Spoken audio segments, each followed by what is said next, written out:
উইশেনশাফট, গুটেন ট্যাগ, ladies and gentleman. Football দুনিয়ার তথাকথিত মেশিন জার্মানির স্ক্রু নাট বল্টু কীভাবে লাতিন আমেরিকার ইকুয়েডর খুলে হাতে ধরিয়ে দিল, আজ আমরা সেটাই দেখব। ম্যাচের মাত্র 2 মিনিট, ভালো করে শুনুন। মাত্র 2 মিনিটের মাথায় ফ্লোরিয়ান ভির্টসের পাস থেকে লেরয় সানে যখন গোলটা দিল, জার্মান ফ্যানরা তখন বিরিয়ারের মঙ্গুছিয়ে ভাবছিল, আজ তো ইকুয়েডরকে কাচ্চি বিরিয়ানি বানিয়ে খাবো।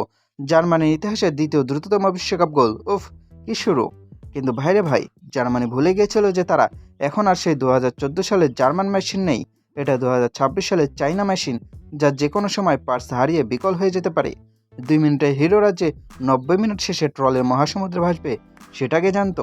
জার্মানির আনন্দের আয়ু ছিল মাত্র 7 মিনিট। 9 মিনিটের মাথায় ইকুয়েডরের নেলসন অ্যাঙ্গোলো জার্মানির ডিফেন্সকে এমনভাবে ফাঁকি দিয়ে গোলটা করলো, মনে হলো জার্মানির ডিফেন্ডাররা মাঠে ফুটবল খেলছিল না, তারা আসলে ইকুয়েডরের ফরওয়ার্ডদের জন্য লাল গালিচা সংবর্ধনার আয়োজন করছিল।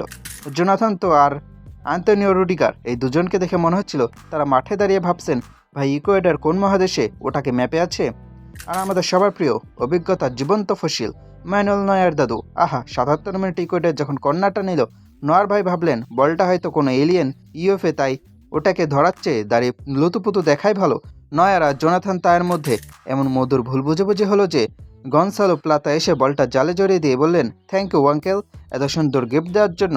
নয়ার ভাই, বয়স তো হলো, এবার কি জার্মানির কোনো পার্কে গিয়ে কবুতরকে দানা খাওয়ানোর সময় হয়নি, নাকি এখনো গোলপোস্টের সামনে দাঁড়িয়ে হাডুডুরু খেলার ইচ্ছা আছে? এবার আসে জার্মানির মাঝমাঠের দুই রত্ন ফ্লেক্স নেমেচা আর আলেকজান্ডার পাভলোভিচের গল্পে। পুরো ম্যাচে তারা যেভাবে বল হারিয়েছেন, মনে হচ্ছিল তার জার্মানির হয়ে খেলছেন না, তারা আসলে ইকুয়েডরকে বল পাস দেওয়ার জন্য চুক্তিভিত্তিক কর্মচারী হিসেবে নিয়োগ পাইছেন। পাসের সঠিকতা নাকি 89%, কিন্তু ভাই সেই পাসগুলো তো গেছে ব্যাক পাস আর সাইড পাসে। যখনই আক্রমণে যাওয়ার সময় আসছে, তখনই পাভলোভিচ বলটা এমনভাবে ইকুয়েডরের পায়ে তুলে দিয়েছেন যেন বলছেন, নিন ভাই, আমরা তো গোল দিতে পারছি না, আপনারাই আর একটা ট্রাই করুন। আর দ্বিতীয়ার্ধে সে পেনাল্টি নাটক, কাই হ্যাভার্টস যখন বক্সের মধ্যে পড়ে গেলেন, জার্মান ফ্যানরা তো খুশিতে নাচানাচি শুরু করে দিল। কিন্তু রেফারি যখন ভিআর স্ক্রিনের দিকে গেলেন, তখন স্ক্রিনে দেখা গেল আমাদের লেরয় সানে সাহেব বিল্ড আপের সময় ইকুয়েডরে পেড্রো ভিতেকে এমনভাবে ফাউল করছেন যেন ফুটবল ম্যাচ নয়, ডাব্লিউডাব্লিউ স্ম্যাকডাউন চলছে। সানে ভাই গোল একটা দিয়েছেন ভালো কথা, তাই বলে মাঠে কুস্তি শুরু করে দিবেন? পেনাল্টি তো বাতিল হলোই, সাথে জার্মানির ইজ্জতের বেলুনটাও ফুস করে ফুটে গেল। চলুন একটু পরিসংখ্যানের দিকে চোখ বোলাই, যা দেখলে আপনার হাসি থামাতে কষ্ট হবে। বল পজিশন জার্মানি 61%, ইকুয়েডর 39%।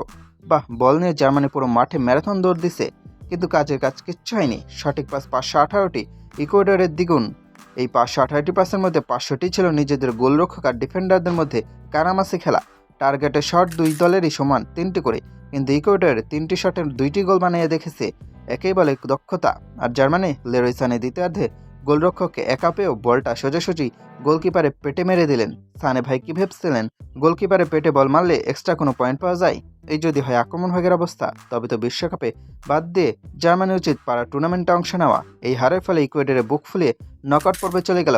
হাইরে জার্মানি, একসময় দলগুলো জার্মানির নাম শুনলে কাঁপতো, আর এখন ইকুয়েডর এসে জার্মানিকে সর্ষের তেল দিয়ে ভেজে দিয়ে চলে গেল।